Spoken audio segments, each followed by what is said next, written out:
Hi friends, biryani అయితే దమ్ బిర్యానీ అండి. Restaurant నుంచి తెచ్చుకున్నాం అనుకుంటున్నారు కదండి. కాదండి, నేనే చేసాను. చాలా బాగుందండి, చాలా టేస్టీగా ఉంది. బిర్యానీ సరుకులు అన్నీ వేసాను, ఉల్లిపాయ వేసానండి. ఇందులో చికెన్ అయితే మట్టుకి పెరుగు వేసాను, ధనియాల పొడి, అల్లం వెల్లుల్లి పేస్టు, కారం, పసుపు, సాల్ట్ కలిపి 2 గంటలు ఉంచానండి.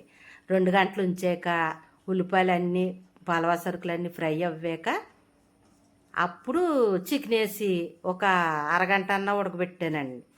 ఆ మొత్తం వాటర్ అంతా అయిపోయాక అప్పుడు మళ్ళీ బియ్యం వేసండి. బియ్యం అప్పుడు కొలత వేసానమాట. 2 గ్లాసుల బియ్యానికి గ్లాసు 2 గ్లాసులన్నర వేసానండి వాటరు. అయితే మట్టుకు చాలా చూడండి ఎంత పొడి పొడిగా వచ్చిందో. ముక్క కూడా చాలా బాగా ఉడికిందండి. టేస్ట్ అయితే అదిరిపోతుందండి. మా ఆయనగారు ఇప్పుడే భోంచేస్తున్నారు. భలే ఉందే బాబా అంటున్నారు. మీరు కూడా ఒకసారి ట్రై